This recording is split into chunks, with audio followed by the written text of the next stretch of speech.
Alina berdiri di depan cermin dengan gaun pengantinnya yang sederhana. Matanya menatap pantulan dirinya yang terlihat bahagia, meski jauh di dalam hati tersimpan kegundahan.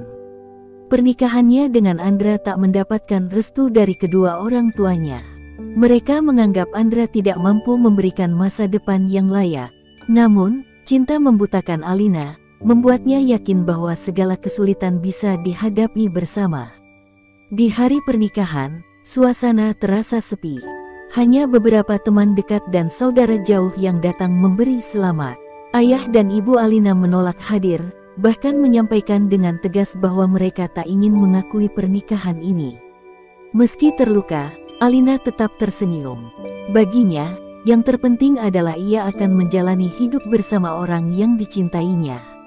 Setelah menikah, Alina dan Andra tinggal di sebuah rumah kontrakan kecil di pinggir kota. Hidup sederhana tak menjadi masalah bagi Alina, sebab ia percaya cinta mereka lebih dari cukup untuk membangun kebahagiaan. Setiap hari, ia bekerja sebagai penjahit rumahan, sementara Andra mengadu nasib sebagai pekerja serabutan. Hari-hari awal pernikahan mereka diwarnai kebahagiaan meski serba kekurangan. Alina selalu mencoba menghibur Andra saat pulang dengan wajah lesu karena lelah bekerja. Ia yakin, selama mereka saling mendukung, segala rintangan bisa dilalui. Namun, perlahan sikap Andra mulai berubah. Ia lebih sering pulang larut malam tanpa alasan jelas, dan ketika di rumah, ia lebih banyak diam. Di tengah perubahan itu, tekanan lain datang dari Bu Mira, ibu Andra. Wanita itu tak pernah menyukai Alina sejak awal. Menurutnya, Alina hanyalah wanita biasa yang tak memiliki apa-apa untuk dibanggakan. Setiap kali berkunjung, Bu Mira selalu melontarkan kata-kata tajam yang menusuk hati. Namun, Alina memilih diam dan bersabar, berharap suatu saat hubungan mereka membaik. Sebulan kemudian, Alina merasa mual setiap pagi. Setelah memeriksakan diri ke dokter, ia mengetahui bahwa dirinya hamil. Kabar itu seharusnya menjadi momen bahagia, tetapi justru menambah beban pikirannya. Ia takut Bu Mira akan semakin membencinya dan menganggap kehadiran bayi itu hanya akan menambah kesulitan hidup mereka. Saat memberitahu Andra tentang kehamilannya, reaksi pria itu jauh dari harapan. Bukannya bahagia, Andra justru terdiam cukup lama sebelum akhirnya hanya mengangguk singkat. Alina merasa kecewa, tetapi ia tak ingin mempermasalahkannya. Baginya, yang penting adalah menjaga kesehatan bayi dalam kandungannya. Bu Mira segera mengetahui kabar kehamilan Alina, tetapi bukan sambutan hangat yang diterimanya. Wanita tua itu justru datang ke rumah dan menyampaikan dengan nada sinis bahwa kehadiran anak hanya akan menambah beban Andra. Bukan hanya itu, ia juga mulai meminta uang dengan alasan membantu kebutuhan keluarga. Alina mencoba bertahan, meski tekanan demi tekanan terus datang dari berbagai sisi. Ia mengabaikan penghinaan yang dilontarkan Bu Mira dan memilih fokus pada kehamilannya. Setiap malam ia berdoa agar kehidupannya berubah, agar Andra kembali seperti dulu, dan agar anak yang dikandungnya lahir sehat.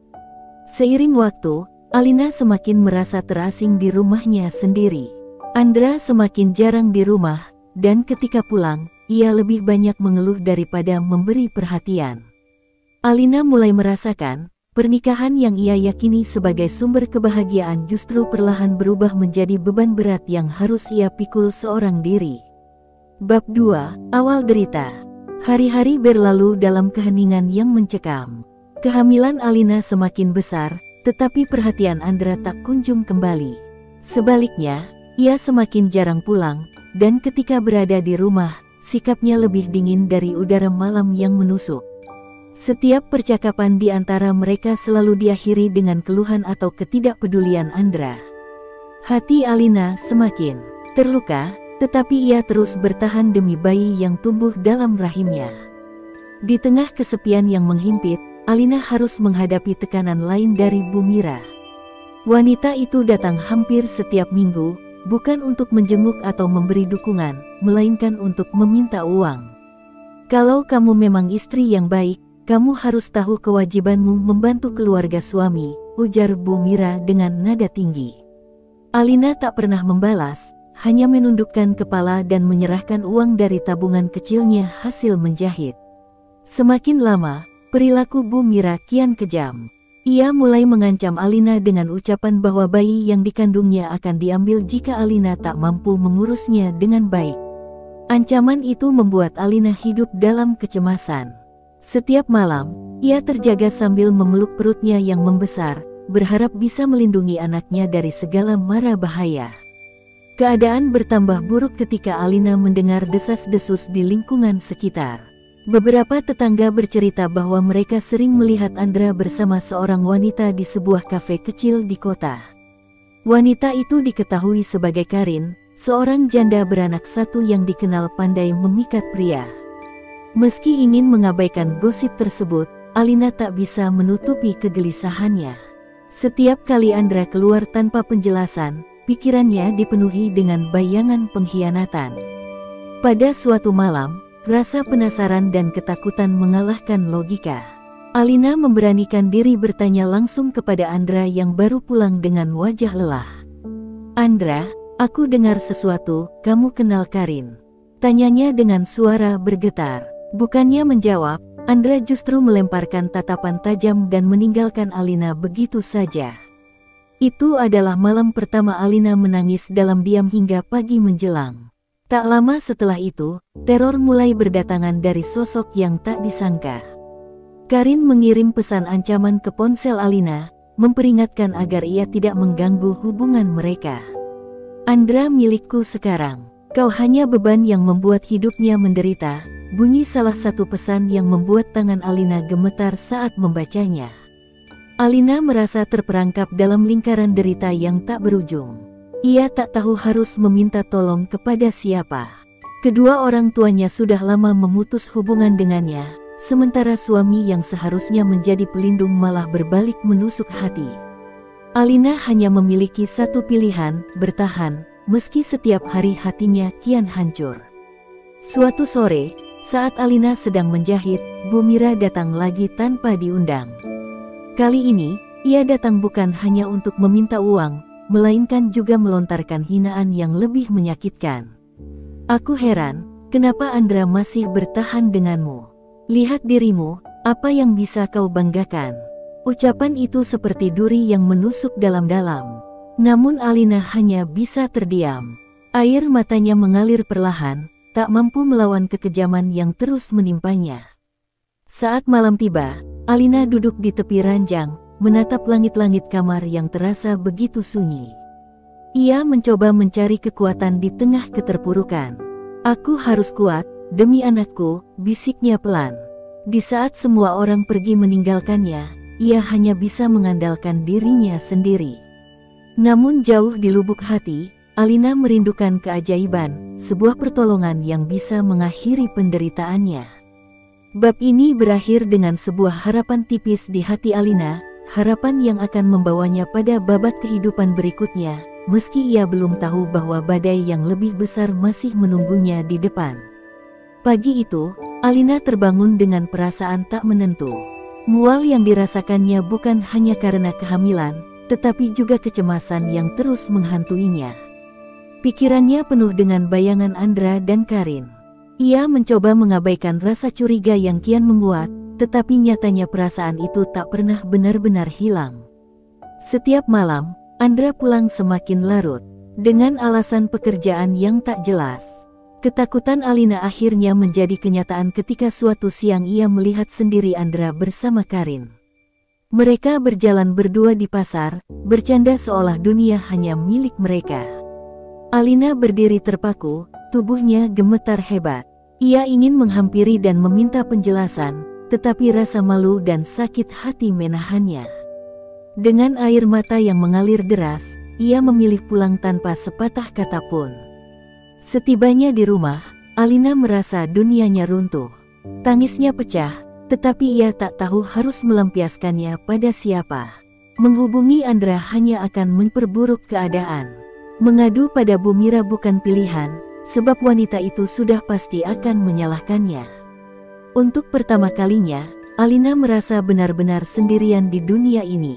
Beberapa hari kemudian, Andra mulai menghilang lebih lama. Ponselnya sulit dihubungi, dan ketika Alina berhasil meneleponnya, suaminya selalu memberikan alasan singkat sebelum memutus sambungan. Rasa sakit yang dirasakan Alina semakin menyesakan. Ia tak hanya harus menghadapi pengkhianatan, tetapi juga terus menerima perlakuan kasar dari Bu Mira yang datang tanpa henti menuntut uang. Suatu malam, setelah Andra tak pulang selama 2 hari, Alina menerima pesan dari Karin. "Kau hanya menyusahkan hidup Andra. Biarkan dia bahagia bersamaku. Kalau kau pintar, kau akan pergi dengan bayi itu." Pesan tersebut menghancurkan sisa kekuatan yang dimiliki Alina. Ia merasa tak lagi berharga di mata suaminya, bahkan dianggap sebagai penghalang kebahagiaan orang lain. Di tengah kesedihan itu, kondisi Alina semakin memburuk. Stres yang terus-menerus membuat kesehatannya menurun. Tubuhnya terasa lemas, dan nafsu makannya menghilang. Meski begitu, ia tetap memaksakan diri untuk menjahit demi menyambung hidup. Setiap kali jarum menusuk kain, ia berharap rasa sakit di hatinya juga bisa dijahit dan dilupakan. Puncak penderitaan terjadi ketika Andra akhirnya pulang dengan wajah tanpa ekspresi. "Aku butuh uang," ujarnya singkat, seolah tak terjadi apa-apa di antara mereka. Alina hanya menatap suaminya dengan mata penuh luka. "Untuk apa, Andra? Bukankah kau sudah meninggalkanku untuk wanita itu?" tanyanya dengan suara lirih, nyaris berbisik. Andra tak menjawab, hanya mengulurkan tangannya dengan sikap tak peduli. Setelah memberikan sisa tabungannya, Alina merasa seluruh dirinya telah terkuras habis. Bukan hanya materi, tetapi juga cinta yang selama ini dipertahankan. Malam itu, ia duduk sendirian di sudut kamar, memeluk perutnya yang semakin besar. "Aku tak tahu harus bagaimana," gumamnya pelan. Tangisannya tak bersuara, tetapi luka di hatinya terasa semakin dalam. Keesokan harinya, kabar buruk datang dari tetangga yang mengetahui hubungan Andra dan Karin. Mereka bercerita bahwa Andra kini tinggal di rumah Karin dan jarang pulang. Mendengar itu, Alina merasa seperti dihantam badai besar. Ia sadar, suaminya telah sepenuhnya pergi meninggalkannya.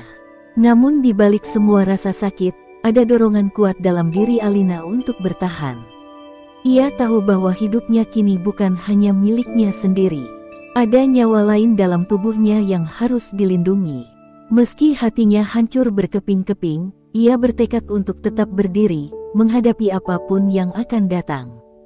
Di penghujung bab ini, Alina, dengan wajah lelah namun penuh tekad, menatap keluar jendela. Di luar, langit gelap, seolah mencerminkan kehidupannya saat ini. Meski badai belum berlalu, ia yakin suatu saat, mentari akan kembali bersinar. Sejak hari itu, hidup Alina tak lagi sama. Tak ada lagi tawa kecil yang dulu mengisi rumah mungil mereka. Yang tersisa hanyalah kesunyian dan rasa hampa yang semakin dalam. Setiap hari terasa seperti perjuangan berat. Meski tubuhnya semakin lemah akibat kehamilan yang makin besar, ia tetap memaksakan diri untuk bekerja. Di balik kesakitan yang dirasakannya, ada tekad kuat untuk tetap bertahan demi anak yang sebentar lagi akan lahir. Namun, bertahan ternyata tak semudah yang ia bayangkan. Bu Mira kembali datang, kali ini dengan tuntutan yang lebih kejam. "Kamu harus serahkan rumah ini setelah anakmu lahir. Kau pikir bisa hidup tanpa bantuan Andra?" ujar wanita itu dengan nada sinis. Alina hanya bisa terdiam, menahan rasa sakit yang terus menggerogoti hatinya. Malam itu, Alina menangis tanpa henti. Ia merasakan beban yang tak tertahankan.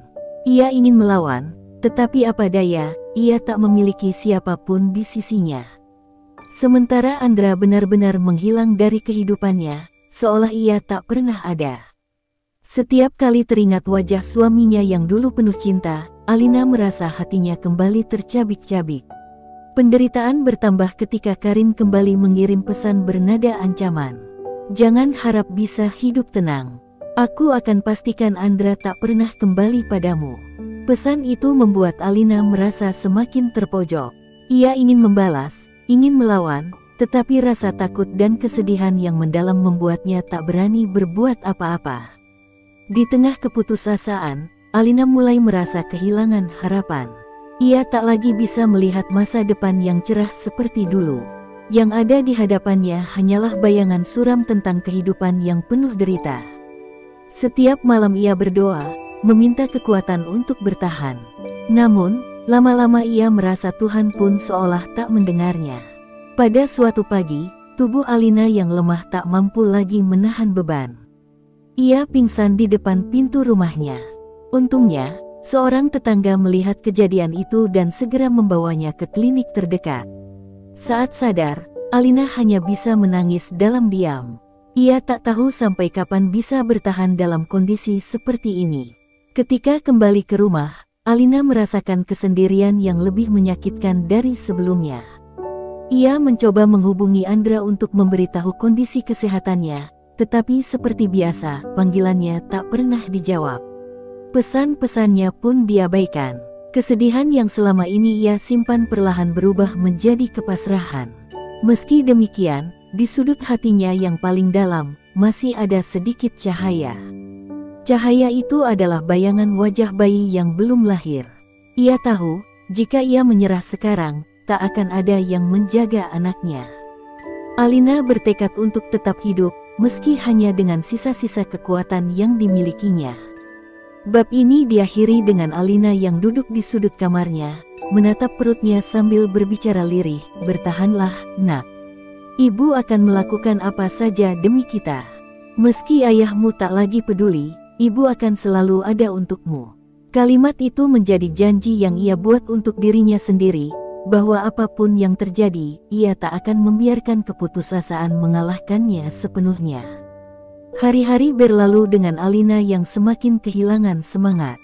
Pekerjaan menjahit yang dulu menjadi pelarian dari rasa sakit kini terasa tak lagi berarti. Rumah yang sunyi membuatnya merasa terperangkap dalam kesendirian yang menyiksa. Sering kali ia duduk di tepi ranjang, menatap kosong ke arah jendela, membayangkan kehidupan seperti apa yang akan dihadapi anaknya kelak. Suatu siang, saat Alina tengah menyelesaikan jahitannya dengan sisa tenaga yang dimiliki, terdengar ketukan di pintu. Perlahan ia berjalan menuju pintu, berpikir mungkin tetangga datang untuk menengoknya. Namun betapa terkejutnya ia ketika mendapati Rian, sahabat lama Andra, berdiri di depan rumah dengan wajah penuh kecemasan. "Alina, kau terlihat pucat. Apa kau baik-baik saja?" tanya Rian begitu melihat kondisi Alina. Wanita itu hanya mampu tersenyum tipis, mencoba menyembunyikan rasa lelah yang sudah terlalu lama ia tanggung. "Aku baik-baik saja," jawabnya pelan, meski suaranya terdengar lemah. Rian, yang sejak dulu mengenal Alina sebagai wanita ceria, merasa ada yang tak beres. Ia memutuskan untuk masuk dan duduk bersamanya. "Mana Andra?" tanyanya dengan nada khawatir. Pertanyaan itu membuat Alina terdiam sesaat, sebelum akhirnya menjawab dengan suara bergetar, "Dia sudah lama pergi. Aku tak tahu dia ada di mana sekarang." Mendengar jawaban itu, Rian merasa geram. Ia tahu Andra memiliki banyak kekurangan, tetapi meninggalkan istri yang sedang hamil adalah hal yang tak bisa diterima. Dalam diam, ia mengutuk sikap sahabatnya itu.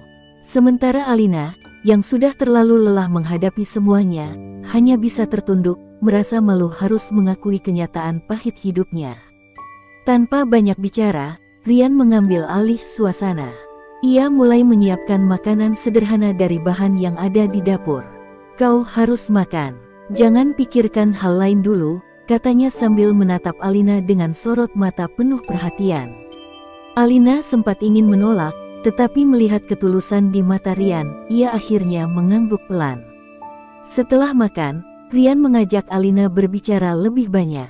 Ia menanyakan keadaan sehari-hari dan mendengarkan dengan penuh perhatian setiap keluhan yang selama ini dipendam oleh wanita itu. Perlahan, Alina merasa hatinya yang dingin mulai menghangat. Sudah lama ia tak merasakan ada seseorang yang peduli padanya. Hari itu, Rian memutuskan untuk membantu Alina tanpa sepengetahuan Andra. Ia merasa bertanggung jawab atas apa yang terjadi, bukan karena Andra adalah sahabatnya, tetapi karena ia tak tega melihat penderitaan Alina yang begitu nyata di depan matanya. Mulai sekarang, aku akan sering datang. Jangan sungkan jika membutuhkan sesuatu, ucap Rian sebelum pergi. Kata-kata itu terdengar sederhana, tetapi bagi Alina, itu seperti angin segar yang membangkitkan kembali harapan yang nyaris padam. Sepeninggal Rian, Alina duduk di sofa, memikirkan semua yang baru saja terjadi. Entah mengapa, ada rasa hangat yang menyelimuti hatinya. Kehadiran Rian memberi sedikit rasa aman yang selama ini ia rindukan. Namun, di balik itu semua, ia masih diliputi ketakutan akan masa depan. Apakah Andra akan kembali? Apakah Rian benar-benar bisa membantunya melewati semua ini? Malam itu, Alina tidur dengan perasaan sedikit lebih tenang.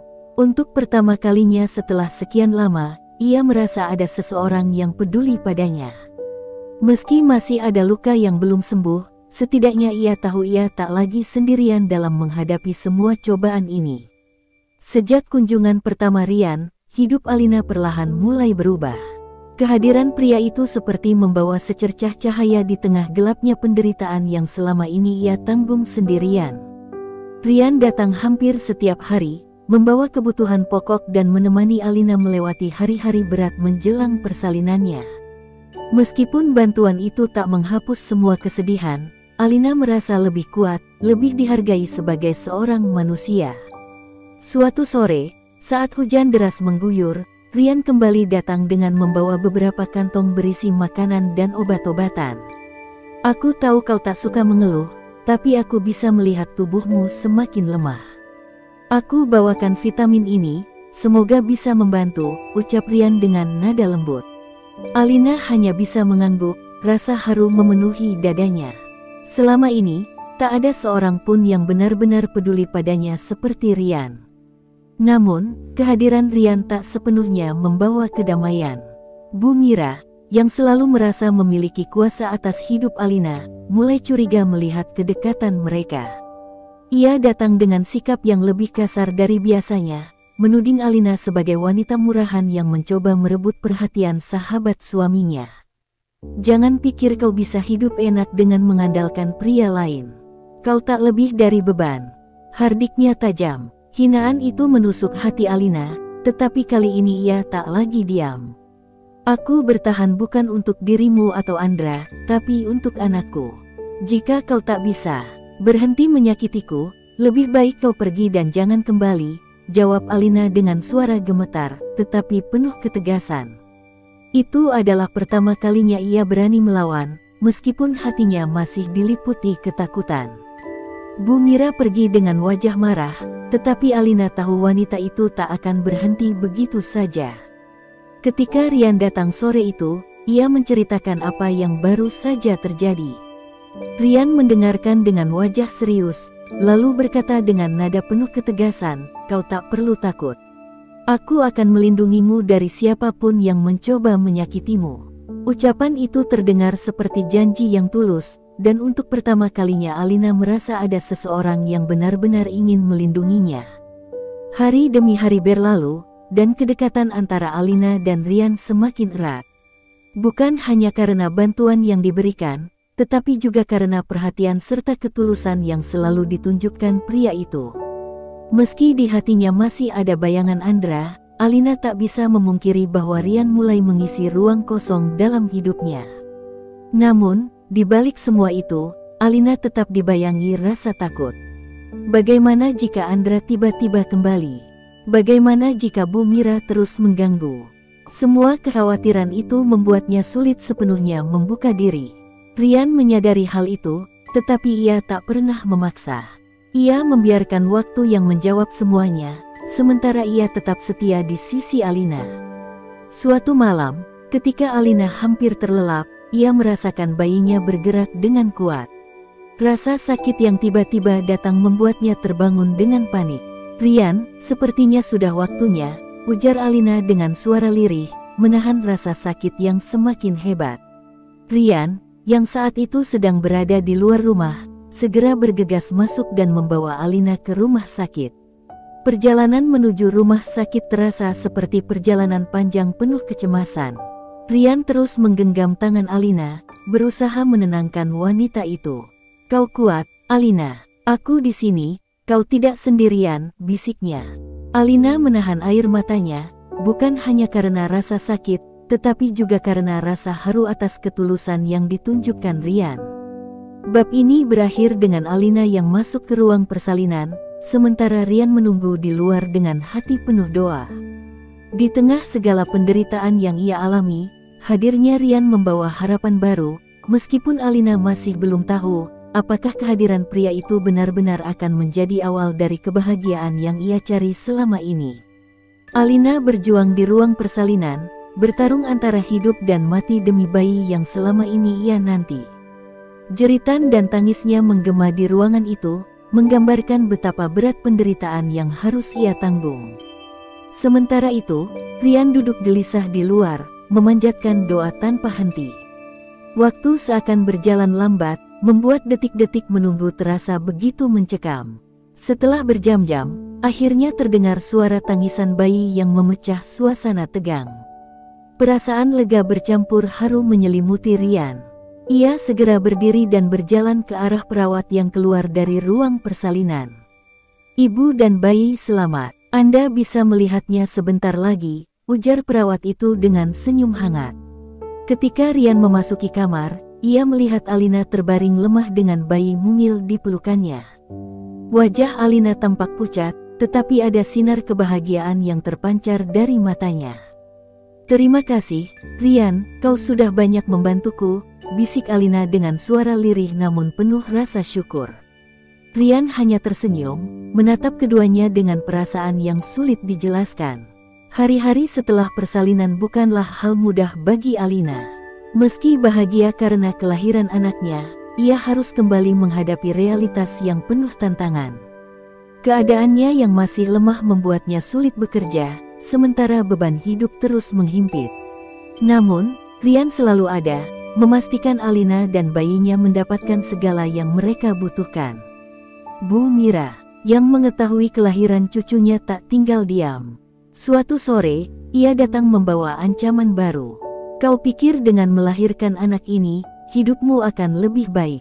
Andra tak akan kembali, dan aku tak akan berhenti sampai kau menyerahkan rumah ini," serunya penuh amarah. Alina hanya bisa diam, tubuhnya gemetar menahan emosi. Mendengar kabar tentang teror itu, Rian segera menemui Bu Mira. "Cukup, Bu Mira.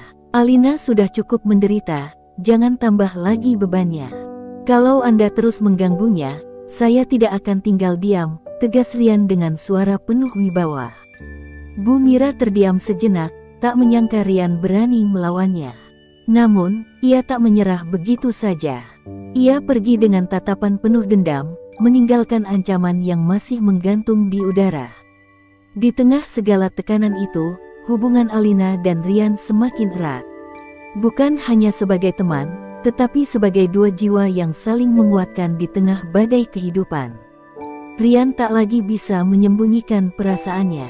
Ia sadar bahwa ia telah jatuh cinta pada Alina, bukan karena iba, tetapi karena ketulusan dan kekuatan wanita itu yang membuatnya kagum.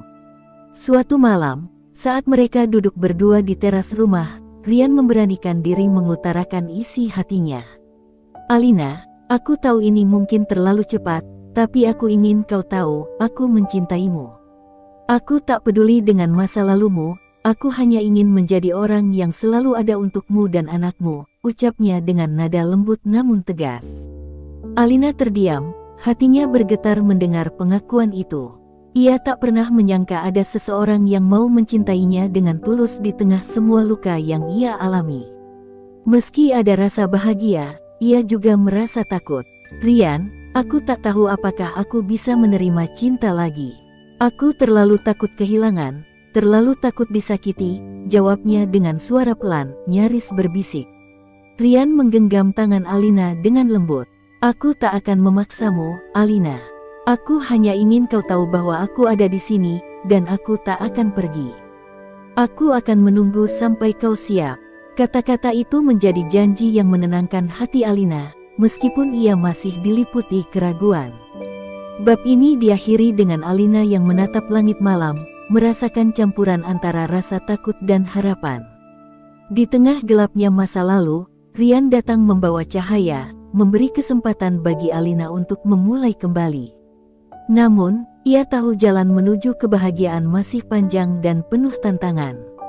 Ia hanya berharap, kali ini ia bisa bertahan tanpa kehilangan dirinya lagi. Pagi itu, sinar matahari masuk lembut melalui celah-celah jendela, menyorot wajah Alina yang tampak lebih tenang setelah sekian lama hidup dalam tekanan. Namun di balik ketenangan itu, ia tak bisa sepenuhnya merasa damai. Pengakuan cinta dari Rian beberapa malam lalu terus terngiang di kepalanya. Ada rasa hangat yang muncul setiap kali mengingatnya, tetapi juga ada kekhawatiran besar akan masa lalunya yang kelam.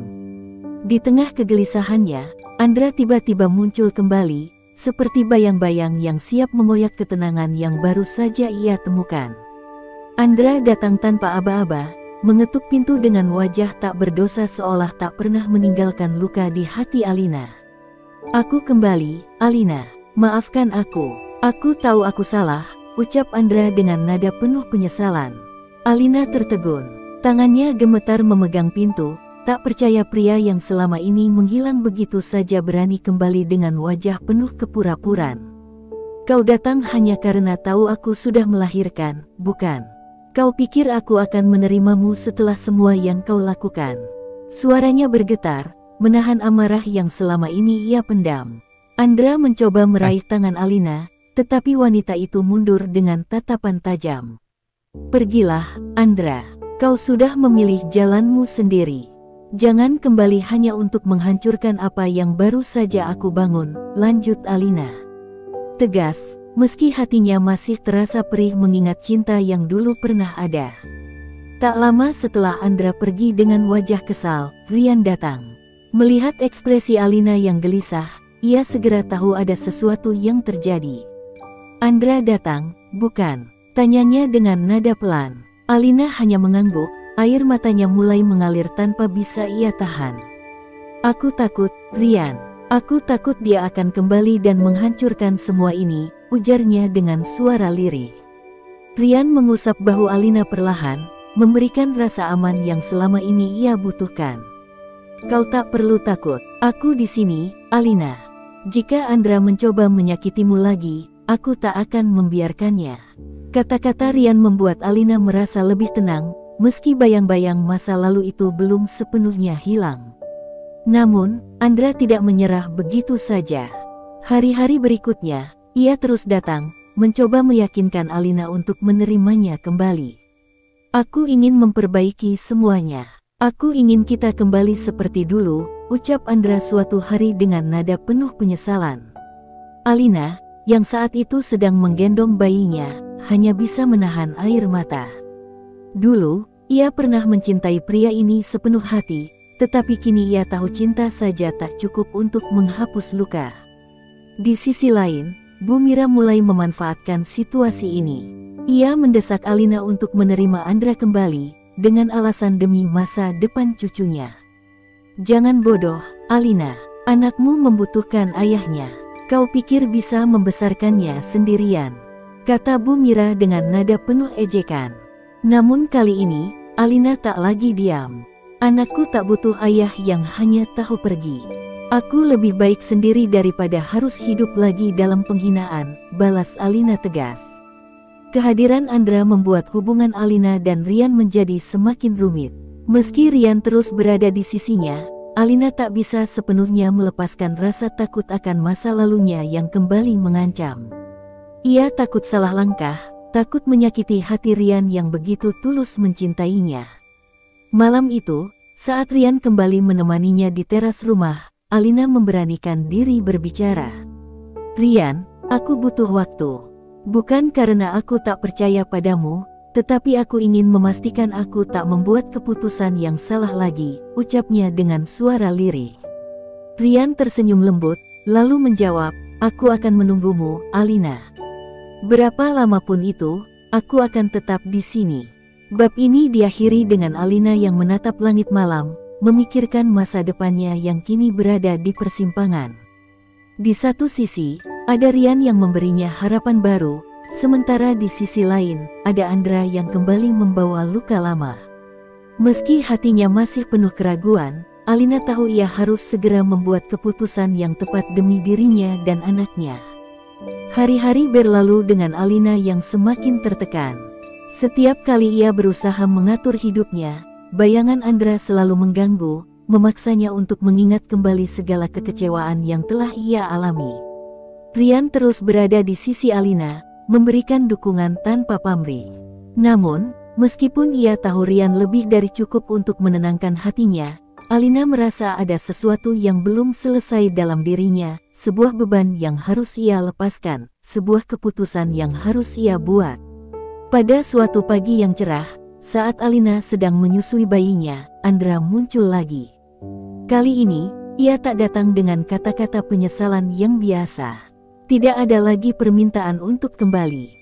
Hanya ada tatapan kosong dan sikap dingin yang mengingatkan Alina pada pria yang telah meninggalkannya begitu saja. Aku tak akan mengganggumu lagi. Tapi aku datang untuk satu hal, Alina. Aku ingin melihat anakku, kata Andra dengan suara datar, hampir tak bernyawa. Alina terdiam. Semua perasaan yang ia pendam dalam hati kembali mencuat, dan ia merasa ada pusaran emosi yang tak bisa ia kendalikan. Rasa marah, kecewa, dan bingung menyatu menjadi satu. Jadi sekarang kau ingin jadi ayah. Setelah semua yang kau lakukan, kau pikir aku akan memberimu kesempatan untuk mengganggu hidupku dan anakku begitu saja? Ujar Alina dengan mata yang berkaca-kaca. Andra tetap berdiri di sana, tak bergerak, seolah ia kehilangan arah. Aku hanya ingin anakku tahu bahwa aku ada. Itu saja. Aku tak bisa mengubah apa yang telah terjadi, Alina, kata Andra pelan, seolah mencari penyesalan yang sudah terlambat. Alina menatapnya tajam. Kau terlambat, Andra. Aku sudah cukup terluka olehmu. Jika kau benar-benar peduli, kau takkan meninggalkan kami dalam kesepian ini. Tanpa menunggu jawaban, Alina menutup pintu dengan hati yang penuh penolakan. Malam itu, setelah Andra pergi, Alina duduk termenung di ruang tamu, memikirkan segala yang baru saja terjadi. Ada perasaan berat di dadanya, tetapi juga ada kedamaian yang mulai mengisi ruang kosong yang sebelumnya dipenuhi amarah. Ia tahu bahwa Andra bukanlah sosok yang bisa lagi ia harapkan, dan hidupnya tak bisa terus dibayang-bayangi oleh masa lalu. Rian datang lebih awal malam itu, melihat Alina yang terlihat lelah dan penuh pikiran. Kau baik-baik saja? Tanyanya dengan lembut, duduk di sebelahnya. Alina mengangguk, tetapi Rian bisa melihat bahwa ada sesuatu yang mengganjal. Aku harus membuat keputusan, Rian. Aku harus memilih. Aku tak bisa terus hidup dalam ketakutan seperti ini, ucap Alina dengan suara tegas, meskipun ada getar ketidakpastian di dalamnya. Rian mengangkat tangannya, meletakkan tangan itu di atas tangan Alina, memberikan rasa hangat dan kekuatan yang selama ini hanya bisa ia berikan. Kau tidak harus memilih sekarang, Alina. Aku akan selalu ada di sini, tak peduli apapun keputusanmu. Tapi satu hal yang pasti, aku ingin kamu tahu, kamu tak sendirian. Air mata mulai mengalir di pipi Alina. Ia mengingat semua pengorbanan yang telah Rian lakukan untuknya dan anaknya. Ada perasaan yang semakin dalam tumbuh dalam dirinya, meskipun ia takut untuk mengakui perasaan itu. Aku tak tahu apakah aku pantas mendapatkan kebahagiaan lagi, Rian. Aku takut kalau aku jatuh cinta padamu, aku akan mengulang kesalahan yang sama. Aku takut aku akan menyakiti diriku lagi, kata Alina, suaranya terisak. Rian mengusap air mata Alina dengan lembut. Aku tak akan pernah membuatmu merasa terluka lagi. Aku akan menunggu sampai kau siap. Aku hanya ingin kamu tahu bahwa aku ada dan aku mencintaimu. Tanpa syarat, malam itu, Alina merasa ada beban yang sedikit lebih ringan di hatinya. Ia tahu ia tak harus memilih sekarang, dan Rian memberinya waktu untuk menyembuhkan luka-luka yang telah lama menganga. Namun, di dalam hatinya, sebuah harapan mulai tumbuh. Harapan bahwa mungkin, untuk pertama kalinya dalam hidupnya, ia bisa memilih kebahagiaan yang benar-benar ia inginkan, tanpa rasa takut dan penyesalan yang terus membebani. Cerita ini berakhir dengan Alina yang menatap ke depan, siap menghadapi masa depannya dengan lebih percaya diri, tahu bahwa ia tidak lagi sendirian. Rian yang setia di sisinya, dan anaknya yang menjadi sumber kekuatan, membuatnya yakin bahwa kebahagiaan itu mungkin. Dan akhirnya, ia bisa melepaskan bayang-bayang masa lalu, sambil membangun masa depan yang penuh dengan cinta dan harapan.